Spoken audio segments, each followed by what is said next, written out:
सबसे पहले सभी विद्यार्थियों का स्वागत है आपका अपना चैनल कुमार प्रकाश की क्लास में। एक बार फिर से मैं सभी विद्यार्थियों का हार्दिक स्वागत करता हूं आपका अपना चैनल कुमार प्रकाश की क्लास में। तो जैसा कि लेक्चर 1 में हमने देखा था, सबसे पहले ये अभी हमारा चैप्टर चल रहा है भारत में राष्ट्रवाद, जो कि क्लास 10th का चैप्टर नंबर 4 है और काफ़ी इम्पोर्टेंट है ये। और इस चैप्टर में टोटल 12 पॉइंटों को हमने लेक्चर 1 में दिखाया था कि 12 पॉइंटों को हम लोग कवर करेंगे, जिसमें लेक्चर 1 में ही हम लोगों ने प्रथम विश्व युद्ध यानी फर्स्ट वर्ल्ड वार को हमने क्या किया था, कवर किया था, देखा था। और दूसरा लेक्चर 2 में हमने देखा था महात्मा गांधी के जितने भी इम्पोर्टेंट महत्वपूर्ण आंदोलन थे उसको हमने बस ओवरव्यू किया था। वन लाइन में हम लोग ओवरव्यू करने का प्रयास किए थे और किए भी थे। उसके बाद जो आज का हमारा टॉपिक है लेक्चर 3 में, जो 12 पॉइंटों में हमने आपको लिखवाया था, एक भारत में सत्याग्रह आंदोलन, जिसमें 3 टॉपिक हमने आपको लिखवाया था। पहला सत्याग्रह आंदोलन, चंपारण सत्याग्रह आंदोलन है जो पहला टॉपिक था। दूसरा खेरा आंदोलन था और तीसरा अहमदाबाद आंदोलन था। यानी भारत में सत्याग्रह आंदोलन 3 टाइप के हुए थे, जिसमें पहला था चंपारण सत्याग्रह, दूसरा आपका था खेरा सत्याग्रह और तीसरा था अहमदाबाद सत्याग्रह। ये तीनों भारत में सत्याग्रह आंदोलन थे, जिसमें से इसमें का आज पहला टॉपिक हम लोग कवर करने वाले हैं, देखने वाले हैं, जिस टॉपिक का नाम है सत्याग्रह आंदोलन। कौन सा आंदोलन? सत्याग्रह। और कौन सा सत्याग्रह आंदोलन? तो चंपारण सत्याग्रह।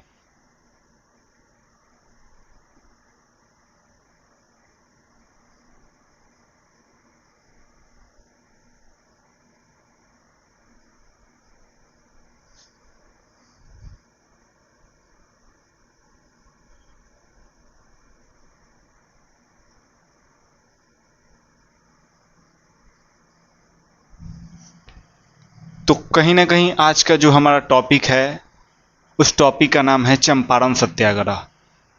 यकीन मानिए एग्जाम के दृष्टिकोण से काफ़ी इम्पोर्टेंट चैप्टर है ये, मतलब ये टॉपिक है ये। और जो अभी हम लोग चैप्टर पढ़ रहे हैं भारत में राष्ट्रवाद, काफ़ी इम्पोर्टेंट चैप्टर है ये। क्यों?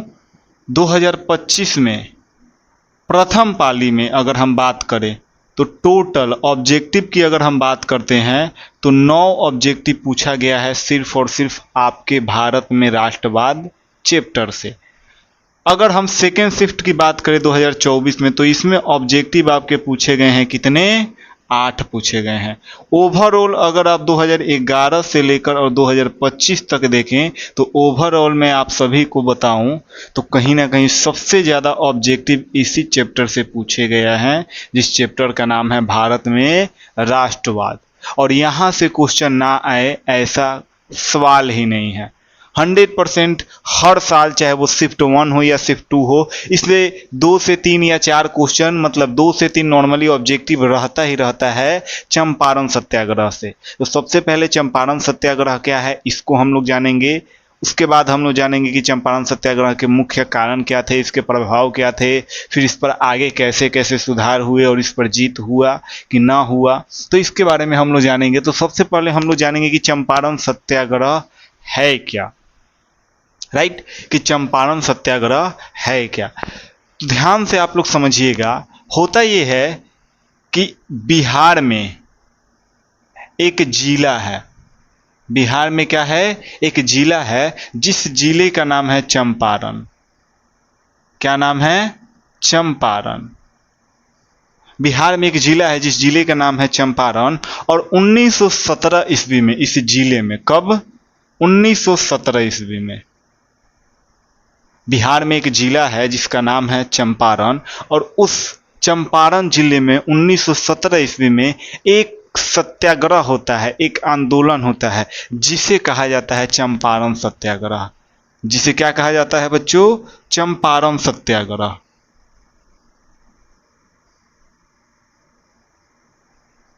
समझ में आ रहा है? बिहार में एक जिला है चंपारण जिला। और इस चंपारण जिले के अंदर 1917 ईस्वी में एक सत्याग्रह होता है, एक आंदोलन होता है जिसे चंपारण आंदोलन या चंपारण सत्याग्रह कहते हैं। अब इसमें आगे क्या होता है, इन सारी बातों को हम लोग देखने वाले हैं, जानने वाले हैं। तो कहीं ना कहीं ये टॉपिक तो आपको क्लियर हो ही गया होगा कि चंपारण सत्याग्रह क्या है। तो बिहार के चंपारण जिले में 1917 ईस्वी में एक आंदोलन होता है जिसे ही चंपारण आंदोलन या चंपारण सत्याग्रह कहते हैं। अब देखिए, महात्मा गांधी जो थे इस पूरे आंदोलन को कहीं ना कहीं वो कवर करते हैं, पूरा देखते हैं। अब महात्मा गांधी के द्वारा, किसके द्वारा? महात्मा गांधी के द्वारा भारत में किया गया, महात्मा गांधी के द्वारा भारत में किया गया ये उनका पहला सत्याग्रह आंदोलन था। महात्मा गांधी जो थे उनके द्वारा भारत में किया गया ये पहला सत्याग्रह आंदोलन था, जो बिहार के चंपारण सत्याग्रह आंदोलन कहलाता है। लेकिन ओवरव्यू अगर आपसे पूछा जाए कि पूरे देश में यानी सबसे पहला सत्याग्रह आंदोलन महात्मा गांधी ने कब किया था, कहाँ किया था और किसके लिए किया था, तो इसका आंसर होगा सबसे पहले उन्होंने दक्षिण अफ्रीका में। कहाँ? दक्षिण अफ्रीका में।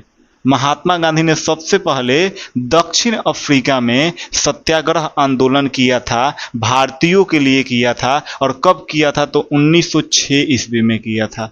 कब किया था? 1906 ईस्वी में। लेकिन भारत में पूछा जाए तो भारत में सबसे पहले महात्मा गांधी का सत्याग्रह आंदोलन यही बिहार का चंपारण सत्याग्रह आंदोलन ही है, जो सबसे पहला भारत का था। तो इसीलिए हम कहेंगे कि महात्मा गांधी के द्वारा भारत में किया गया यह आंदोलन, चंपारण सत्याग्रह आंदोलन, पहला आंदोलन था। क्या, कौन सा आंदोलन था? पहला आंदोलन था। तो दो टॉपिक क्लियर हुआ चंपारण सत्याग्रह से कि चंपारण सत्याग्रह क्या है। तो बिहार के एक जिला है बिहार के अंदर जिसे चंपारण जिला कहते हैं, और वहां पर 1917 ईस्वी में एक सत्याग्रह आंदोलन होता है जिसे चंपारण सत्याग्रह आंदोलन कहते हैं। फिर दूसरा पॉइंट आता है महात्मा गांधी के द्वारा भारत में किया गया, महात्मा गांधी के द्वारा भारत में किया गया ये पहला क्या था? उनका सत्याग्रह आंदोलन था। पहला क्या था? सत्याग्रह आंदोलन था। क्लियर है ये टॉपिक दोनों? फिर तीसरा टॉपिक आपको हम बताते हैं। यह आंदोलन ना केवल, कौन सा? चंपारण सत्याग्रह। जो यह आंदोलन है ना केवल किसानों को, ना केवल किसानों को अंग्रेजों के शोषण से बचाया, अंग्रेजों के शोषण से बचाया। फिर से ध्यान से समझना है इस टॉपिक को। चंपारण सत्याग्रह जो आंदोलन है यह न केवल किसानों को अंग्रेजों के शोषण से बचाया, बल्कि पूरे देश को सत्याग्रह और अहिंसा का ताकत बताया, समझाया, दिखाया। जो ये चंपारण सत्याग्रह आंदोलन है इसने कहीं ना कहीं चंपारण सत्याग्रह आंदोलन में जो बिहार के चंपारण जिले हैं वहां पर किसानों को, अंग्रेज जो थे, अंग्रेज किसानों को काफी ज्यादा क्या करते थे? शोषण करते थे, जिसको आगे हम लोग और संक्षेप में जानने वाले हैं, डीप जानने वाले हैं। तो जो बिहार का चंपारण जिला है वहां पर होता ये था कि जो अंग्रेज थे वो किसानों का काफी क्या करते थे? शोषण करते थे। तो यही टॉपिक लिख रहा है कि किसानों को अंग्रेजों के शोषण से कहीं ना कहीं बचाने के लिए, रोकने के लिए एक तरीके से ये आंदोलन था। और यह आंदोलन पूरे देश में सत्याग्रह और अहिंसा का ताकत को क्या करता है? परिचय देता है, बताता है। और सत्याग्रह का मतलब क्या है? हमने आपको पहले ही बताया था कि सत्याग्रह का शाब्दिक अर्थ है क्या? सत्य का आग्रह करना। क्या अर्थ होता है? सत्य के लिए आग्रह करना या सत्य के आग्रह करने, सत्य के राह पर जो किसी को क्या कर ले? आग्रह कर ले, अपने बातों को कबूल करवाए, मनवा ले, तो वो क्या है? सत्याग्रह है। और कहीं ना कहीं गांधी जी इसके सबसे बड़े पुजारी थे सत्याग्रह के। जो युद्ध तलवार, बंदूक, भाला से नहीं जीती गई, कहीं ना कहीं उन्होंने, जीती तो गई थी, बंदूक भी लगे थे इसमें, हर चीज़ें लगे थे उसमें, लेकिन सबसे ज़्यादा उनका योगदान था कि इसमें सत्याग्रह का। बात करके वो कहीं ना कहीं हर चीज़ों को, जो चीज़ लड़ाई झगड़ा से निपटनी चाहिए उसको बात से वो क्या करते थे, निपटा देते थे। ये उनके पास क्वालिटी था, किसके पास, महात्मा गांधी के पास। तो कहीं ना कहीं ये भी एक काफ़ी अच्छा पॉइंट है कि किसानों को अंग्रेजों को शोषण से, किसानों को अंग्रेजों को शोषण से मुक्ति दिलाई और पूरे देश को कहीं ना कहीं अहिंसा और सत्याग्रह का क्या बताया उन्होंने, ताकत बताया। तो ये था चंपारण सत्याग्रह। क्या था ये, चंपारण सत्याग्रह। मैं फिर से रिपीट कर देना चाहता हूँ। बिहार के चंपारण जिले में 1917 ईस्वी में एक सत्याग्रह होता है जिसे चंपारण सत्याग्रह कहा जाता है। फिर महात्मा गांधी के द्वारा भारत में किया गया यह पहला क्या था, चंपारण सत्याग्रह आंदोलन था। यानी महात्मा गांधी के द्वारा भारत में किया गया ये इनका पहला सत्याग्रह आंदोलन था, जो प्रॉपर क्या हुआ, पूरी तरीके से सफल रहा। फिर तीसरा पॉइंट है, कहीं ना कहीं यह आंदोलन न केवल किसानों को अंग्रेजों के शोषण से मुक्ति दिलाया, बल्कि पूरे भारत को कहीं ना कहीं सत्याग्रह और अहिंसा के ताकत का क्या दिया, परिचय दिया। तो आई थिंक, मुझे जहाँ तक लग रहा है कि ये प्रॉपर चंपारण सत्याग्रह क्या है, क्लियर हो गया होगा। तो अगर क्लियर है तो सबसे पहले अब आप लोग लिखना स्टार्ट कीजिए चंपारण सत्याग्रह क्या है। तो हेडिंग आप लोग दीजिए चंपारण सत्याग्रह, और इसके बारे में आपको लिखना है। सबसे पहले आप लिखिए चंपारण सत्याग्रह, हेडिंग आपको देना है चंपारण सत्याग्रह, और इसमें आपको पहला पॉइंट देना है। पॉइंट आपको कैसे देना है, पहला पॉइंट आप लोग या सर्कल देकर लिख सकते हैं, या स्टार देकर भी लिख सकते हैं, या आप लोग तीर देकर भी ऐसे लिख सकते हैं। ये पॉइंट देने का तरीका है, इसमें से कोई भी आप यूज कर सकते हैं। तो आपको पहला पॉइंट लिखना है इसमें, पॉइंट नंबर 1 देखिए। सन 1917 ईस्वी में, सन 1917 ईस्वी में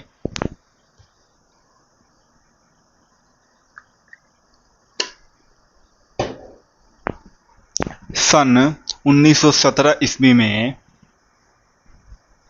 बिहार के चंपारण जिले में, बिहार के चंपारण जिले में सन 1917 ईस्वी में बिहार के चंपारण जिले में, सन 1917 ईस्वी में बिहार के चंपारण जिले में चंपारण सत्याग्रह हुआ, चंपारण सत्याग्रह हुआ, चंपारण सत्याग्रह हुआ।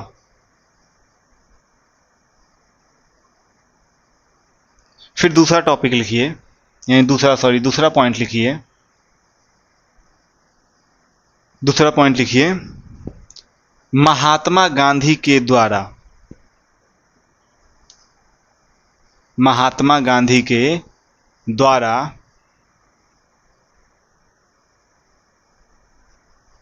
महात्मा गांधी के द्वारा भारत का पहला सत्याग्रह,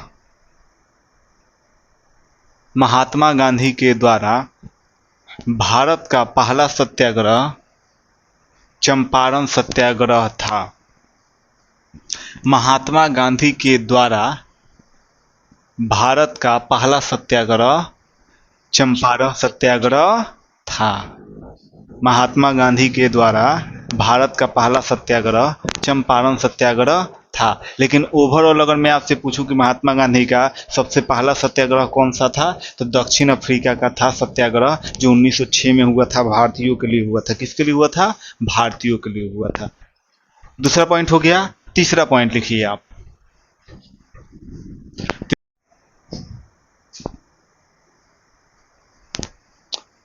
तो तीसरा पॉइंट आप लोग नोट कीजिए चंपारण सत्याग्रह का, कि यह आंदोलन न केवल,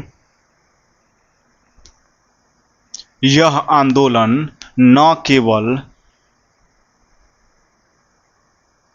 यह आंदोलन न केवल किसानों को अंग्रेजों के शोषण से मुक्ति दिलाई, किसानों को अंग्रेजों के शोषण से मुक्ति दिलाई,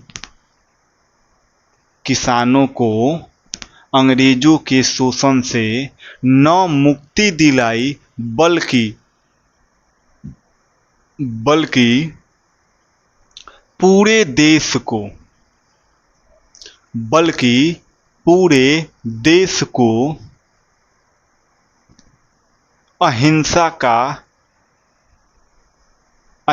और सत्याग्रह का, ऐसे लिखिए, पूरे देश को अहिंसा और सत्याग्रह का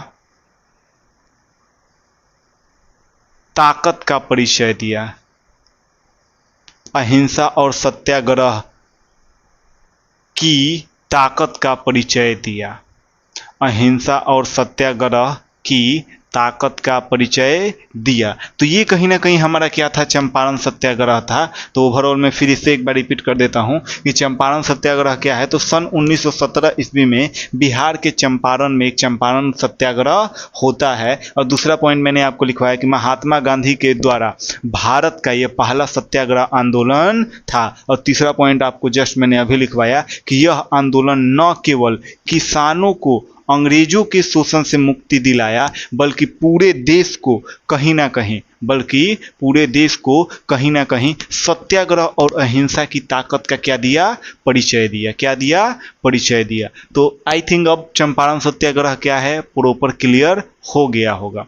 अब हम लोग देखते हैं आगे कि चंपारण सत्याग्रह के मुख्य कारण क्या थे। चंपारण सत्याग्रह के मुख्य कारण, तो आप लोग भी हेडिंग दे दीजिए, चंपारण सत्याग्रह के मुख्य कारण।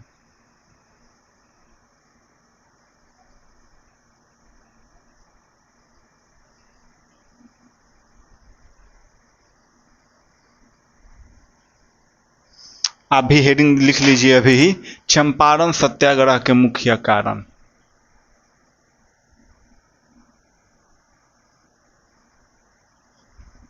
चंपारण सत्याग्रह के मुख्य कारण। तो जैसा कि अभी मैंने आप सभी को बताया कि चंपारण सत्याग्रह क्या है, तो बिहार के चंपारण जिले में एक चंपारण सत्याग्रह होता है 1917 ईस्वी में। और महात्मा गांधी के द्वारा यह किया गया पहला सत्याग्रह आंदोलन था भारत के अंदर। और यह आंदोलन न केवल किसानों को अंग्रेजों के शोषण से मुक्ति दिलाया बल्कि पूरे देशों को सत्याग्रह और कहीं ना कहीं अहिंसा की ताकत का क्या दिया, परिचय दिया। लेकिन चंपारण सत्याग्रह का मुख्य कारण क्या था, होने का क्या कारण था। तो सबसे पहले इस सत्याग्रह का जो पहला कारण था, चंपारण सत्याग्रह का जो पहला कारण था, ये अंग्रेजों के द्वारा लाया गया 3 कठिया एक होता है, 3 कठिया प्रणाली था। क्या था, 3 कठिया प्रणाली सिस्टम था। कहीं ना कहीं चंपारण सत्याग्रह होने का जो पहला कारण था, यह क्या था, अंग्रेजों के द्वारा लाया गया 3 कठिया प्रणाली। अब ये 3 कठिया प्रणाली क्या होता है, तो इस प्रणाली के अंतर्गत कहीं ना कहीं चंपारण के किसानों को, जो ये 3 कठिया प्रणाली है, इस प्रणाली मतलब होता है सिस्टम, क्या सिस्टम। तो ये एक उनका सिस्टम था अंग्रेजों के द्वारा, जो बिहार के चंपारण जिले के किसानों पर ये क्या किए थे, लगाए थे। तो ये क्या है, 3 कठिया प्रणाली यानी 3 कठिया सिस्टम है क्या, तो जो बिहार के चंपारण जिले के जो मजदूर थे उनके ऊपर एक ये प्रणाली सिस्टम लगाते हैं कि हर 20 कट्ठा जमीन पर, कितना, हर 20 कट्ठा जमीन की खेती पर 3 कट्ठा उनको नील की खेती करना एकदम आवश्यक है। किसको, चंपारण के किसानों को। अंग्रेजों के द्वारा लगाया गया ये 3 कठिया प्रणाली एक ऐसा सिस्टम था जिसमें हर चंपारण के मजदूर को अपने उपजाऊ जमीन के 20 कट्ठा के हिस्सा में 3 कट्ठा जमीन पर उनको नील की खेती करना क्या था, अति आवश्यक था। अगर ऐसा वो ना करे तो उनको मारा जाता था, पीटा जाता था, कर लगाया जाता था।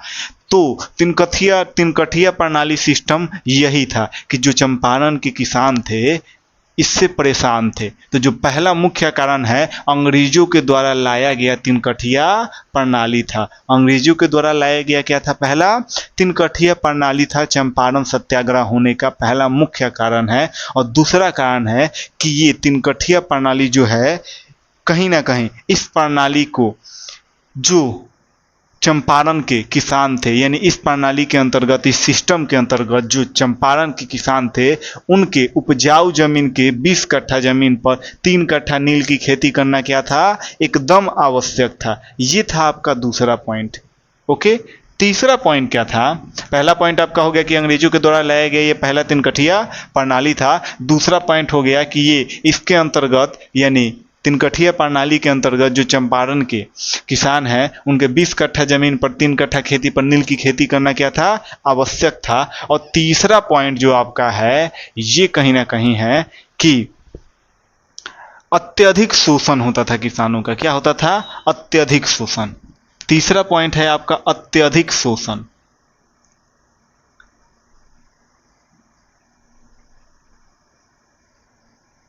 अब ये अत्यधिक शोषण है क्या?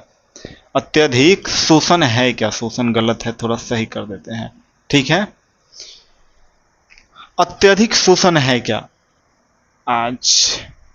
ठीक है, अत्यधिक शोषण है क्या? जैसा कि अभी जस्ट मैंने बताया, 2 टॉपिक मैंने 2 पॉइंटों को कवर कर दिया। अत्यधिक शोषण में क्या होता था, तो किसानों को नील की खेती जो वो करते थे उसका बहुत कम कीमत दिया जाता था।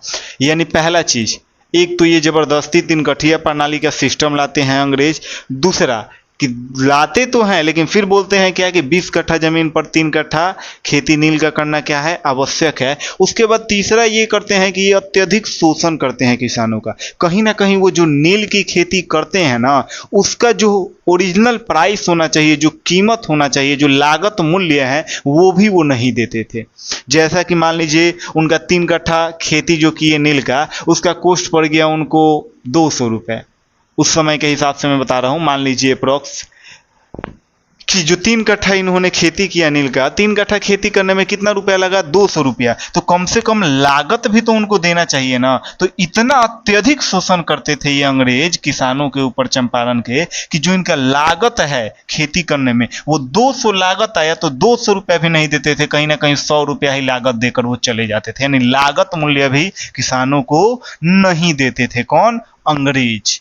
तो ये था अत्यधिक शोषण। और चौथा कहीं ना कहीं आपका पॉइंट है कि भूमि का बंजर होना। चौथा पॉइंट क्या है? भूमि का बंजर होना।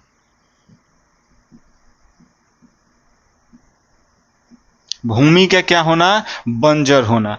कहीं ना कहीं जिस खेत में नील की खेती हो जाती थी ना, उस मतलब उस मिट्टी की या उस खेत की उर्वरता खत्म हो जाती। उर्वरता क्या है? तो यहाँ वहाँ की जो उपजाऊ, यानी उसके बाद जब, जैसे हमारे यहाँ आप देखते हैं कि हमारे गांव समाज में जो भी खेत है हमारे पास, वहाँ पर अगर कोई फसल को बोया जाता है, जैसे धान को बोया जाता है, तो ऐसा नहीं है कि धान बोने के बाद अगले बार धान उसमें हो ही ना, या गेहूं ना हो, या कोई अनाज ही ना हो। ऐसा तो नहीं है। हमारे पास जो भी खेती होता है, अगले साल, अगर अभी इस साल सीजन चल रहा है धान का, तो हम लोग धान बोए हैं, तो अगले साल उसको, यानी जस्ट कुछ महीनों बाद उसको काट कर हम लोग नेक्स्ट बार उसमें क्या रोपेंगे, कहीं ना कहीं उसमें जिस सीजन के हिसाब से डिपेंड करता है सीजन पर। लेकिन ऐसा बिल्कुल भी नहीं है कि एक बार खेती करने के बाद उस खेत की उर्वरता खत्म हो जाती है। लेकिन नील एक ऐसा खेती मतलब होता था, नील एक ऐसा पदार्थ है जो जिस खेत में एक बार बो दिया जाता था, दूसरा बार उस खेत की उर्वरता ही खत्म हो जाती थी। तो कहीं ना कहीं अगर किसान इसको बोते थे खेतों में, तो उनकी खेतों की आप बोल सकते हैं जीवन खत्म हो जाती थी। तो ये कहीं ना कहीं भूमि का बंजर होना है। भूमि का बंजर होना कि जब जिस खेत में एक बार नील की खेती हो जाती थी, तो वो खेती क्या हो जाती थी, वो खेत प्रॉपर बर्बाद हो जाता था, दोबारा उस पर अनाज नहीं होता था, बंजर हो जाता था। तो ये कहीं ना कहीं आपका क्या था, चंपारण सत्याग्रह के मुख्य कारण था। यानी चंपारण सत्याग्रह का क्या था, मुख्य कारण। मैं फिर से रिपीट कर देता हूं, चंपारण सत्याग्रह का मुख्य कारण क्या क्या था। तो पहला था अंग्रेजों द्वारा लाया गया 3 कठिया प्रणाली सिस्टम। अंग्रेजों द्वारा लाया गया क्या, 3 कठिया प्रणाली सिस्टम। और उसके बाद दूसरा क्या है कि इस प्रणाली के अंतर्गत, कौन से प्रणाली, 3 कठिया प्रणाली। यानी 3 कठिया प्रणाली के अंतर्गत हर चंपारण के किसान को हर 20 कट्ठा जमीन में 30 कट्ठा जमीन पर खेती करना आवश्यक था। और तीसरा पॉइंट क्या है कि अत्यधिक शोषण किया जाता था। अत्यधिक शोषण अर्थात जो उनका लागत मूल्य था खेती करने में, वो भी मूल्य उनको नहीं दिया जाता था। किसको? किसानों को। और चौथा पॉइंट है कि भूमि का बंजर होना। भूमि का क्या होना? बंजर, यानी जिस खेत में नील की खेती हो जाती थी वो भूमि प्रॉपर क्या हो जाती थी? बंजर हो जाती थी। तो आई होप कि कहीं ना कहीं ये टॉपिक आपको पॉइंट जरूर समझ में आया होगा कि चंपारण सत्याग्रह का मुख्य कारण क्या था। तो इसमें आप लोग हेडिंग डाल लीजिए चंपारण सत्याग्रह का मुख्य कारण, और उसमें पहला पॉइंट आप लिखिए। पहले हेडिंग आप लोग लिखिए चंपारण सत्याग्रह का मुख्य कारण, और इसमें पहला पॉइंट आपको लिखना है।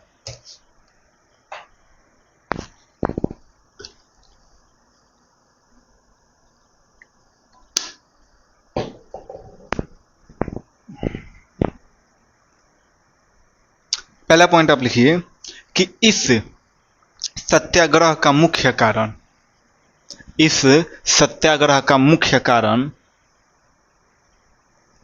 इस सत्याग्रह का मुख्य कारण, इस सत्याग्रह का मुख्य कारण अंग्रेजों द्वारा लाया गया तिनकठिया प्रणाली था।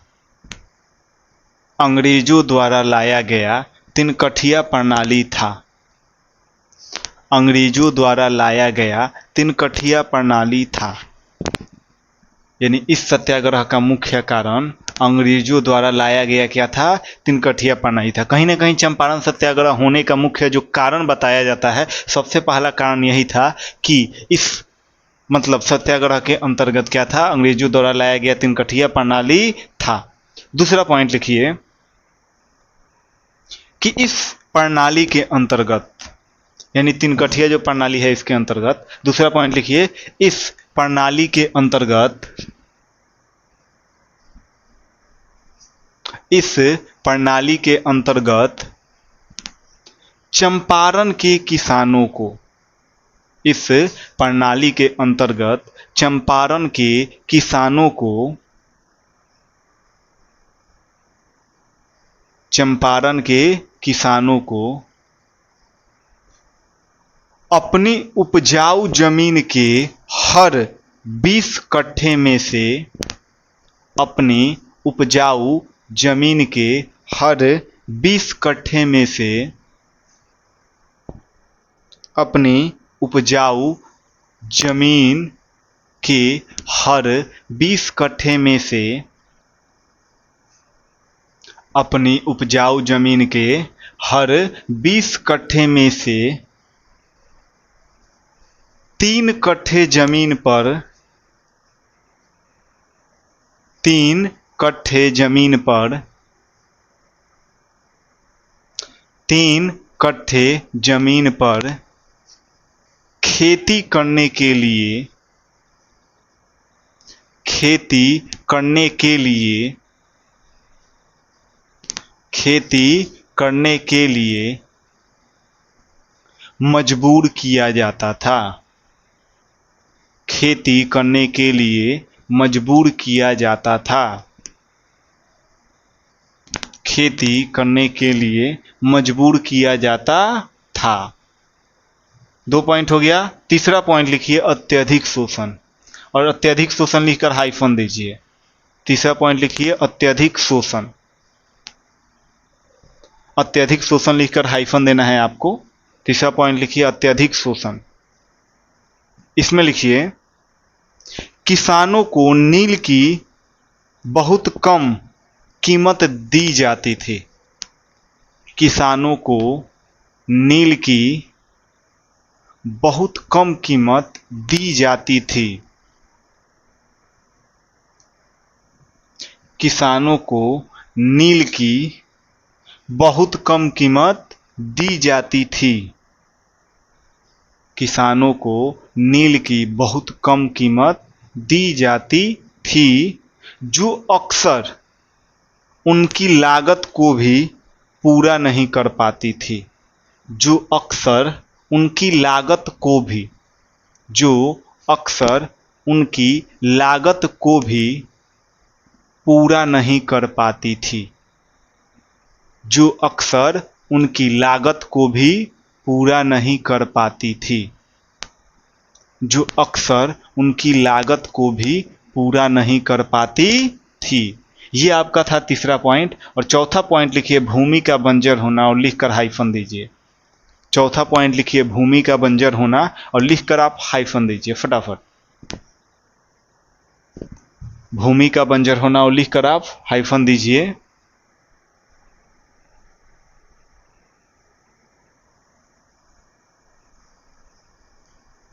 भूमि का बंजर होना। अब इसमें लिखिए आप नील की खेती से भूमि, नील की खेती से भूमि की उर्वरता। उर्वरता कैसे लिखना है देख लीजिएगा। नील की खेती से भूमि की उर्वरता खत्म हो जाती थी। नील की खेती से भूमि की उर्वरता खत्म हो जाती थी। नील की खेती से भूमि की उर्वरता खत्म हो जाती थी। नील की खेती से भूमि की उर्वरता खत्म हो जाती थी।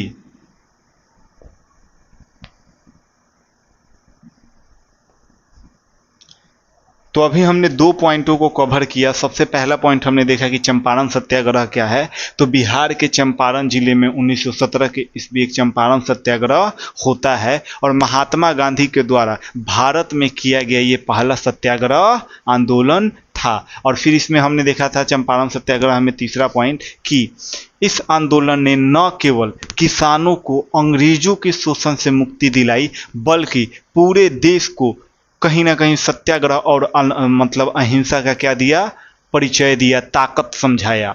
फिर हमने देखा कि सत्याग्रह यानी चंपारण सत्याग्रह का मुख्य कारण क्या था। तो जो पहला कारण था, इस आंदोलन का जो पहला कारण था, अंग्रेजों द्वारा लाया गया तिनकठिया प्रणाली था। और तिनकठिया प्रणाली के अंतर्गत चंपारण के किसानों को अपनी उपजाऊ भूमि के हर 20 कट्ठे में 3 कट्ठे पर उनको खेती करना क्या था, नील की खेती करना आवश्यक था, अति आवश्यक था। फिर इसमें हमने अगला पॉइंट देखा कि जो चंपारण सत्याग्रह है कहीं ना कहीं इसमें अत्यधिक शोषण किया जाता था किसानों के ऊपर। चंपारण सत्याग्रह के अंदर यानी चंपारण जो था बिहार का चंपारण जिला, उसके अंदर जो किसान थे उनके अंदर अत्यधिक शोषण उनका किया जाता था। और अत्यधिक शोषण में क्या उनका शोषण किया जाता था, तो जो उनका लागत मूल्य है नील के खेती करने का वो भी उनको कॉस्ट नहीं दिया जाता था। और फिर हमने देखा लास्ट पॉइंट इसमें कि भूमि का बंजर होने यानी नील की खेती करने के बाद वहाँ की भूमि की उर्वरता क्या होती थी, खत्म हो जाती थी। क्या हो जाती थी, खत्म हो जाती थी। तो ये हमने देखा चंपारण सत्याग्रह क्या है और देखा चंपारण सत्याग्रह होने का मुख्य कारण क्या है हमने देख लिया। लेकिन अगला पॉइंट हम लोग देखेंगे कि गांधी जी का आगमन और चंपारण सत्याग्रह का आरंभ। अगला हेडिंग आप लोग लिखिए गांधी जी का आगमन।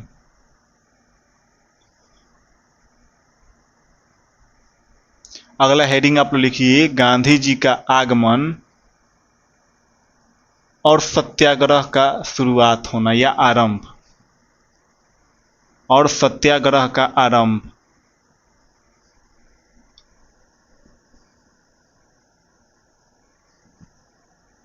आप लिख लीजिए हेडिंग फटाफट, गांधी जी का आगमन और सत्याग्रह का आरंभ। गांधी जी का आगमन और सत्याग्रह का आरंभ।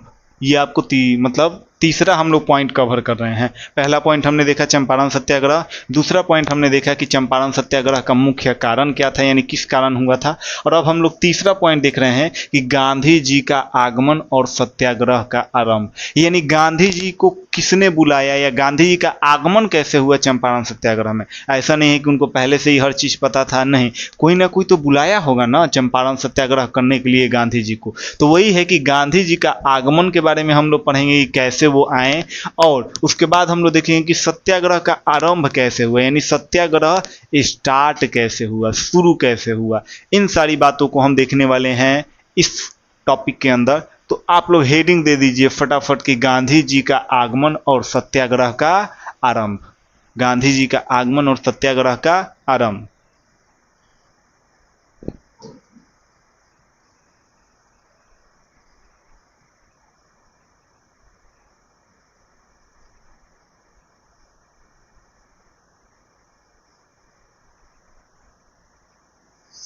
तो ध्यान से समझिएगा। होता ये है कि चंपारण के एक किसान थे, जो बिहार का एक चंपारण जहां ये सारी घटना हुआ है, तो चंपारण जिला के एक किसान थे। कौन थे? किसान, जिनका नाम था राजकुमार शुक्ल। ये नाम याद रखिएगा, काफी बार क्वेश्चन एग्जाम में पूछा है। चंपारण के एक किसान थे जिनका नाम क्या था? राजकुमार शुक्ल था, राजकुमार शुक्ल। और कहीं ना कहीं यही 1917 ईस्वी में महात्मा गांधी को क्या करते हैं? बुलाते हैं चंपारण के अंदर। सन 1917 ईस्वी में चंपारण के एक किसान थे जिनका नाम क्या था? राजकुमार शुक्ल। और ये कहीं ना कहीं इन्हीं के आग्रह पर महात्मा गांधी कहाँ पहुंचते हैं? किसानों की समस्या को सुनने के लिए, समझने के लिए चंपारण आते हैं। फिर से ध्यान से समझिएगा, ये नाम काफी इंपॉर्टेंट है, बहुत बार एग्जाम में पूछा है, कॉम्पिटिटिव एग्जाम में भी पूछा है। चंपारण के एक किसान थे, राजकुमार शुक्ल इनका नाम है, जो 1917 ईस्वी में चंपारण के एक किसान थे जिनका नाम क्या था? राजकुमार शुक्ल, जो 1917 ईस्वी में गांधी जी को आग्रह करते हैं और गांधी जी आते हैं चंपारण किसानों को क्या करने? किसानों की समस्या को सुनने के लिए, समझने के लिए। ये था पहला पॉइंट, किसका? गांधी जी का आगमन का। यानी गांधी जी का आगमन कैसे होता है? तो क्वेश्चन एग्जाम में पूछे आपके कि चंपारण सत्याग्रह में गांधी जी को बुलाने वाले व्यक्ति कौन थे? तो राजकुमार शुक्ल थे। कौन थे? राजकुमार शुक्ल थे। और ये आते हैं तो फिर गांधी जी चंपारण के किसानों की पूरी समस्याओं को क्या करते हैं? सुनते हैं और समझते हैं। ये था आपका पहला पॉइंट। फिर दूसरा पॉइंट क्या होता है कि गांधी जी ने किसानों की शिकायतों को धैर्यपूर्वक सुना। गांधी जी जो थे, ये वहां के किसानों की जो भी समस्या थी, प्रॉब्लम थी, कठिनाई थी, उनको क्या करते हैं? वो धैर्यपूर्वक क्या करते हैं? वो सुनते हैं। और सुनने के बाद कहीं ना कहीं वो एक गहन जांच की टीम बनाते हैं। गांधी जी चंपारण के किसानों की समस्या को सुनते हैं और एक टीम बनाते हैं, कहीं ना कहीं एक टीम बनाते हैं और बोलते हैं कि इसका जांच किया जाए कि जो भी ये किसानों की समस्या है, क्या क्या समस्या है, क्या सही में ये समस्या है। तो इस समस्या को सही में साबित करने के लिए वो क्या करते हैं? जांच करते हैं। और जांच करने के साथ साथ जांच करने का वो निर्णय लेते हैं और इसके साथ साथ वो एक कमेटी का गठन करते हैं। कौन? महात्मा गांधी। तो अंग्रेज अधिकारियों ने गांधी जी को, पहला चीज, हाँ यहां से एक और चीज आपको ध्यान से समझ लेना है, क्या कि जब गांधी जी चंपारण पहुंचते हैं और किसानों की समस्या को सुनते हैं, राजकुमार शुक्ल उनको बुलाते हैं और कहीं ना कहीं वो सुनते हैं, इन सारे लोगों की प्रॉब्लम को, कठिनाइयों को सुनते हैं। तो ये बात उनको पता चल जाती है, अंग्रेज अधिकारियों को। किसको? अंग्रेज अधिकारियों को पता चल जाती है। तो अंग्रेज अधिकारी गांधी जी को आदेश देते हैं कि आप चंपारण छोड़कर क्या करिए? चले जाइए। अंग्रेज अधिकारी गांधी जी को आदेश देते हैं कि आप चंपारण छोड़कर क्या करिए? चले जाइए। लेकिन इस आदेश को गांधी जी क्या कर देते हैं? मानने से इनकार कर देते हैं। अंग्रेजी अधिकारियों के आदेश को गांधी जी क्या करते हैं? नहीं मानते हैं और वे कहते हैं कि हम किसानों के अधिकारों के लिए किसी भी सजा को भुगतने के लिए क्या है? तैयार हैं। जी, कहीं ना कहीं किसानों की सजा, जो भी उनका अधिकार है, उसके सजा भी भुगतने के लिए गांधी जी क्या है? तैयार हैं। और उन्होंने अंग्रेजी अधिकारियों से क्या किया? यही बात कहा। तो ओवरऑल कहीं ना कहीं गांधी जी का आगमन और सत्याग्रह का आरंभ कैसे होता है? तो चंपारण के एक किसान थे जिनका नाम राजकुमार शुक्ल था और 1917 ईस्वी में वो कहाँ? चंपारण के अंदर गांधी जी को आग्रह करते हैं, बुलाते हैं और गांधी जी आते हैं और वहाँ के जो भी किसान हैं उनकी समस्याओं को क्या करते हैं? वो सुनते हैं, धैर्यपूर्वक सुनते हैं। और सुनने के बाद वो कहीं ना कहीं एक जांच कमेटी का क्या करते हैं? गठन करते हैं और आदेश देते हैं जांच करने के लिए वहाँ की सारी समस्याओं को और गठन का। लेकिन ये सारी बात जब अंग्रेज अधिकारियों को पता चलता है तो वो उनको आदेश देते हैं कि आप चंपारण छोड़कर चले जाइए, नहीं तो अन्यथा हम आप पर कानूनी कार्रवाई करेंगे। लेकिन गांधी जी अपने तरीके से वो बोलते हैं अंग्रेजी अधिकारियों को कि हम यहाँ से नहीं जाएंगे, आपको जो सजा देना है वो आप दे सकते हैं। तो ओवरऑल आई थिंक समझ में आ गया होगा ये टॉपिक। तो अब आप लिखना प्रारंभ कीजिए। सबसे पहला टॉपिक इसमें आपको लिखना है। सबसे पहला टॉपिक लिखिए, कि चंपारण के एक किसान राजकुमार शुक्ल के आग्रह पर चंपारण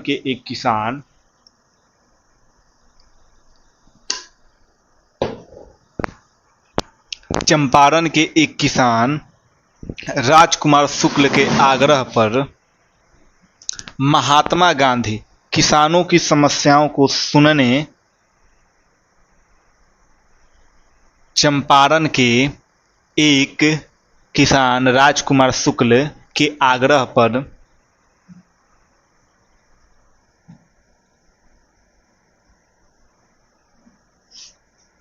चंपारण के एक किसान राजकुमार शुक्ल के आग्रह पर महात्मा गांधी किसानों की समस्याओं को समझने के लिए महात्मा गांधी किसानों की समस्याओं को समझने के लिए महात्मा गांधी किसानों की समस्याओं को समझने के लिए अप्रैल 1917 में चंपारण पहुंचे। अप्रैल 1917 में चंपारण पहुंचे। अप्रैल 1917 में चंपारण पहुंचे। अप्रैल 1917 में चंपारण पहुंचे। फिर से मिला लीजिएगा आप सारे लोग। चंपारण के एक किसान राजकुमार शुक्ल के आग्रह पर महात्मा गांधी किसानों की समस्याओं को समझने के लिए अप्रैल 1917 में कहां पहुंचते हैं? चंपारण पहुंचते हैं। फिर दूसरा पॉइंट आप लोग लिखिए, गांधी जी ने किसानों की शिकायतों को धैर्यपूर्वक सुना। गांधी जी ने किसानों की शिकायतों को धैर्यपूर्वक सुना। गांधी जी किसानों की शिकायतों को धैर्यपूर्वक सुना। गांधी जी किसानों की शिकायतों को धैर्यपूर्वक सुना और मामले की गहन जांच करने का आदेश दिया। और मामले की गहन जांच करने का आदेश दिया। और मामले का गहन जांच करने का आदेश दिया। अब तीसरा टॉपिक आप लोग लिखिए। तीसरा टॉपिक, अंग्रेज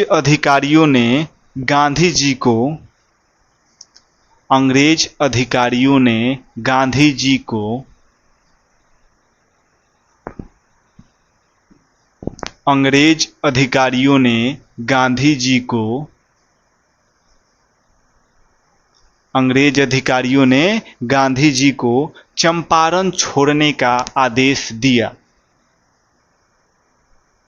चंपारण छोड़ने का आदेश दिया। चंपारण छोड़ने का आदेश दिया।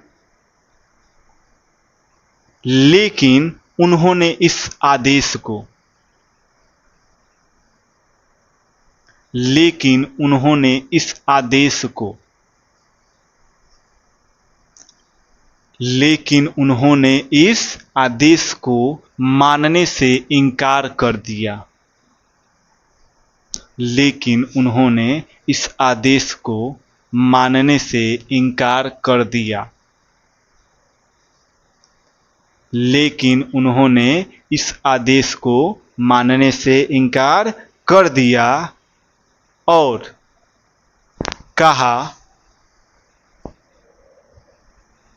कहा वे किसानों के अधिकारों के लिए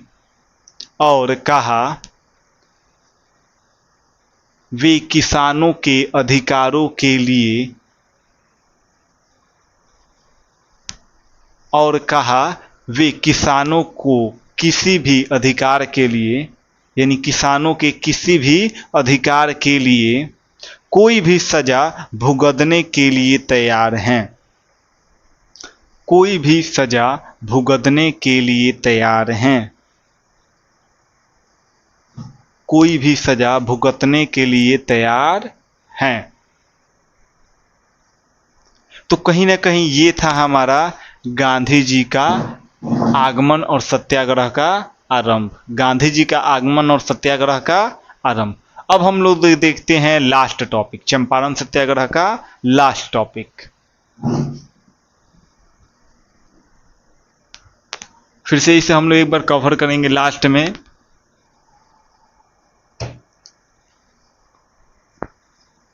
आंदोलन का प्रभाव और इसको आप लोग नोट करते चलिए, हेडिंग है ये, आंदोलन का प्रभाव और परिणाम।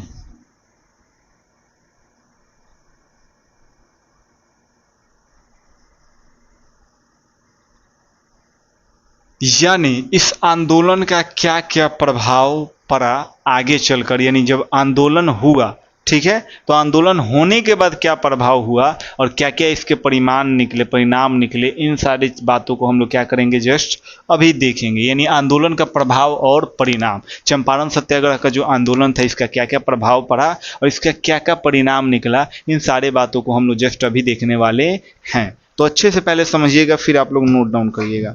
तो गांधी जी अहिंसक प्रतिरोध, पहला पॉइंट इसमें हम आपको समझाते हैं कि गांधी जी अहिंसक प्रतिरोध और किसानों की एकजुटता के सामने ब्रिटिश सरकार को झुकना पड़ा।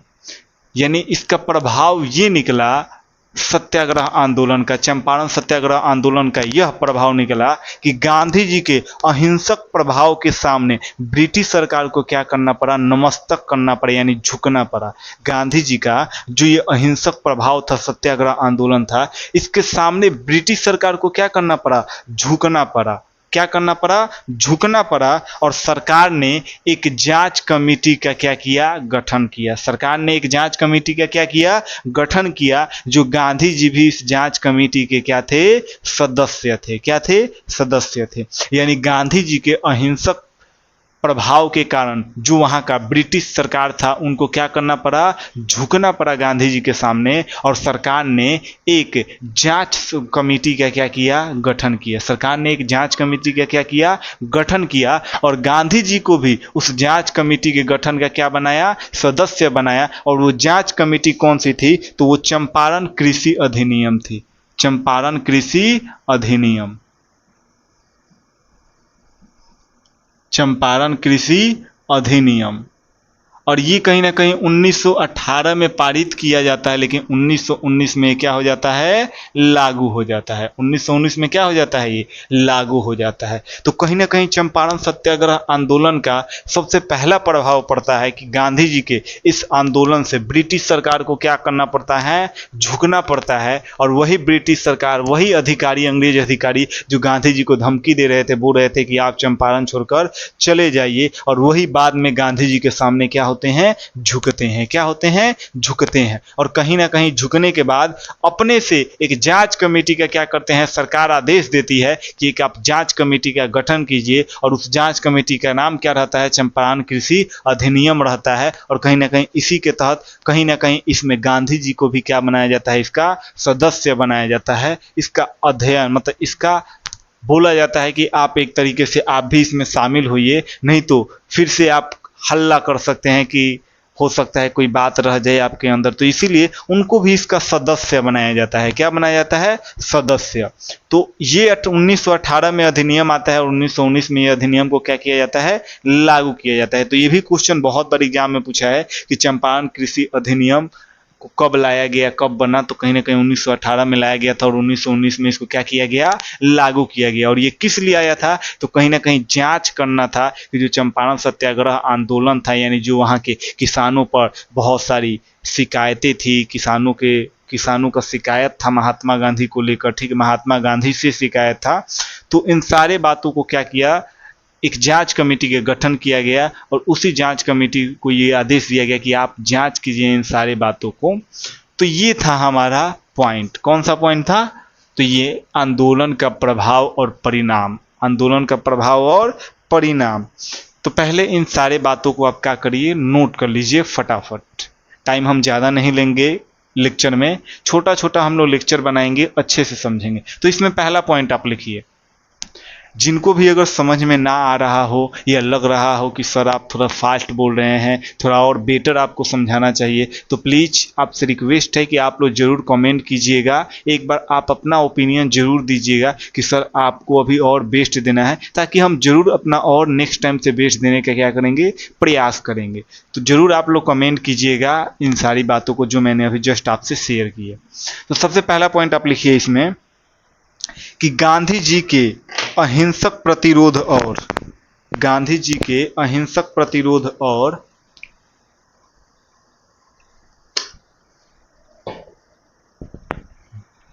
गांधी जी के अहिंसक प्रतिरोध और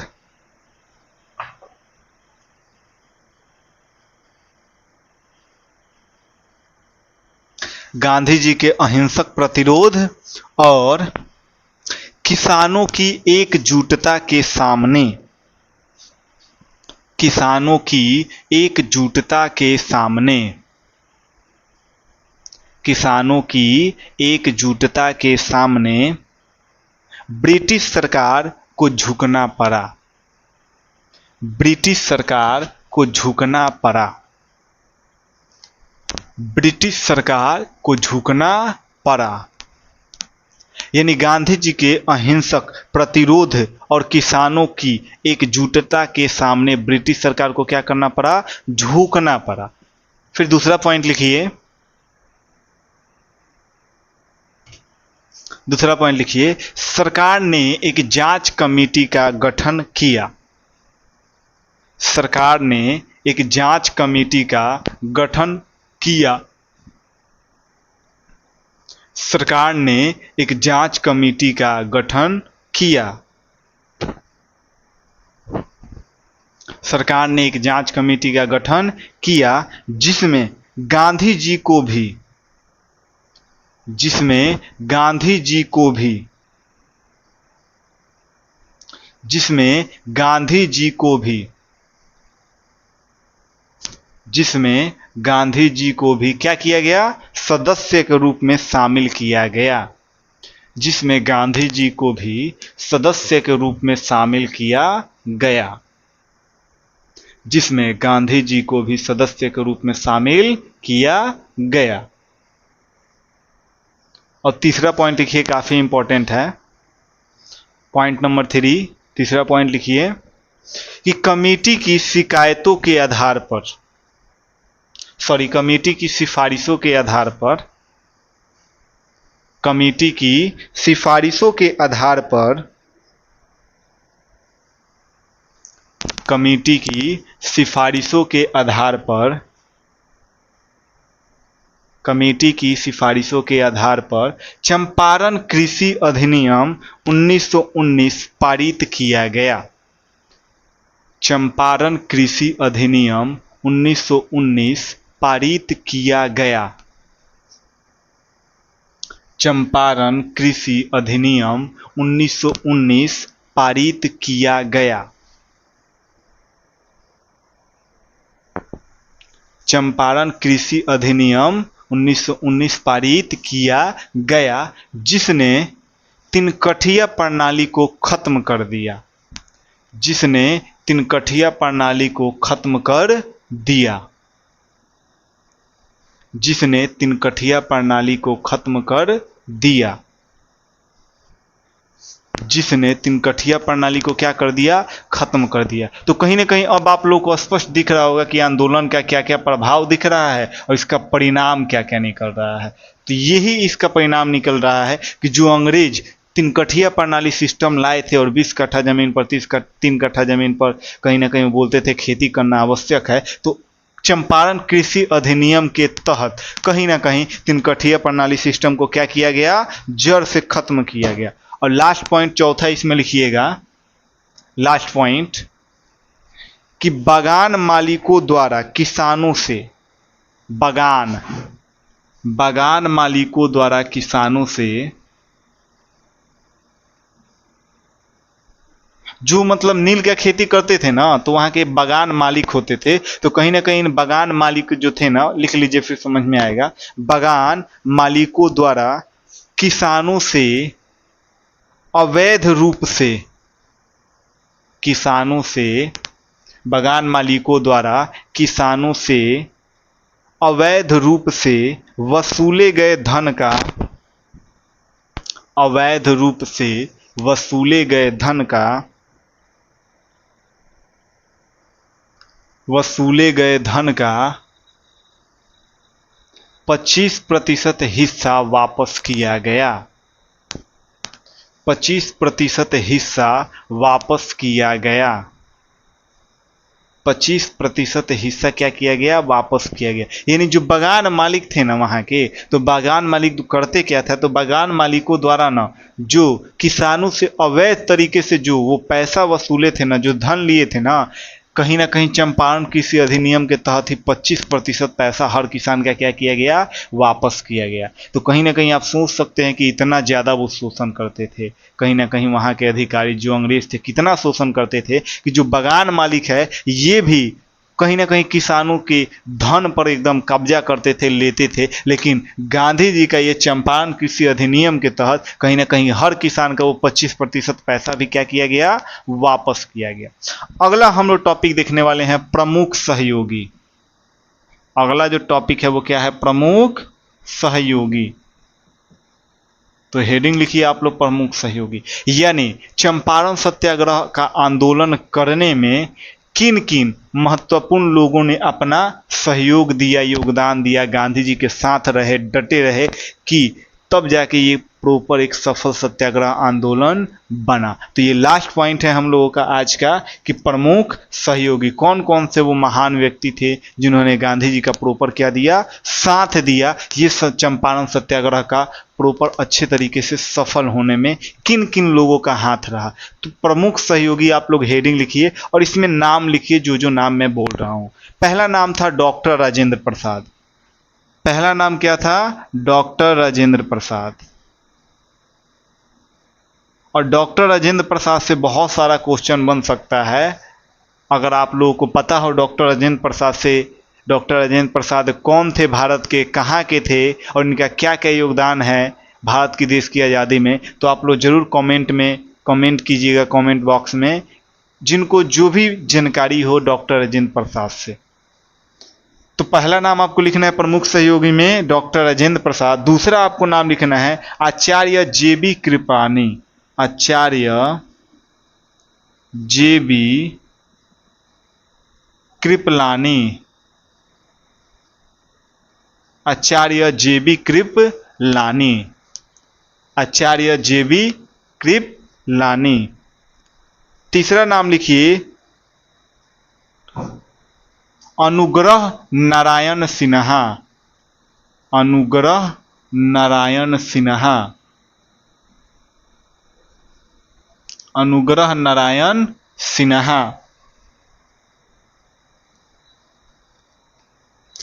अगला नाम लिखिए बृजकिशोर प्रसाद।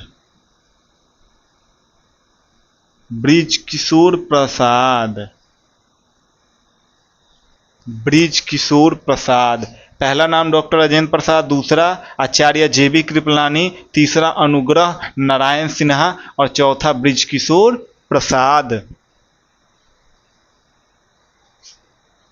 और अगला लिखिए महादेव देसाई। पांचवा लिखिए महादेव देसाई। महादेव देसाई। बस इतना ही आप लोग नाम लिखिए, महादेव देसाई। और कहीं ना कहीं महादेव देसाई के साथ ही इस आज के लेक्चर 3 का जो हमारा टॉपिक है इसको प्रॉपर आज हमने क्या किया? ख़त्म किया। और प्रॉपर आपका एनसीईआरटी का हर एक पॉइंट को हमने इस लेक्चर में क्या किया? कवर किया। चंपारण सत्याग्रह। आई होप कि जहाँ तक मुझे उम्मीद है इससे बाहर एग्जाम में क्वेश्चन नहीं पूछेगा अगर आप लोग अच्छे से इसको तैयारी कर लेते हैं तो। इससे 5 नंबर का भी क्वेश्चन पूछा जाता है, तो प्रॉपर जितना भी हम बात आपको समझा कर लिखवाए हैं सारी बातों को आप क्या कर सकते हैं, प्रॉपर लिख सकते हैं, तो आपका 5 नंबर का भी क्वेश्चन बन जाएगा। इसमें आपको अगर अलग अलग 2 नंबर के हिसाब से क्वेश्चन पूछता है तब भी आप बना सकते हैं, और अगर लघु उत्तरीय पूछता है यानी वास्तुनिष्ठ प्रश्न सॉरी पूछता है ऑब्जेक्टिव, तब भी आप इससे आसानी से पकड़ सकते हैं। तो आई होप कि आज जो हमने क्या क्या इसमें टॉपिक को कवर किया, तो सबसे पहले हमने कवर किया कि चंपारण सत्याग्रह क्या है, फिर हमने देखा कि चंपारण सत्याग्रह का जो कहीं ना कहीं मुख्य कारण था उसके बारे में हमने देखा, फिर कहीं ना कहीं हमने देखा अगले टॉपिक में कि गांधी जी का आगमन कैसे होता है, और कहीं ना कहीं आगमन होता है और साथ में सत्याग्रह का आरंभ कैसे होता है। फिर हमने लास्ट टॉपिक देखा कि आंदोलन का प्रभाव क्या हुआ और इसका परिणाम क्या निकला, और लास्ट में हमने प्रमुख सहयोगी देखा। तो कहीं ना कहीं ओवरऑल हमने 5 टॉपिक को कवर किया। सबसे पहले चंपारण सत्याग्रह हमने देखा, फिर देखा कि चंपारण सत्याग्रह का मुख्य कारण क्या है, फिर हमने देखा कि गांधी जी का आगमन कैसे होता है इसमें और सत्याग्रह का आरंभ कैसे होता है, फिर चौथा हमने देखा कहीं ना कहीं कि आंदोलन का क्या प्रभाव निकलता है, परिणाम क्या निकलता है, और 5वां हमने देखा कि प्रमुख सहयोगी कौन कौन से थे। तो आई होप कि आज का वीडियो काफ़ी अच्छा लगा होगा।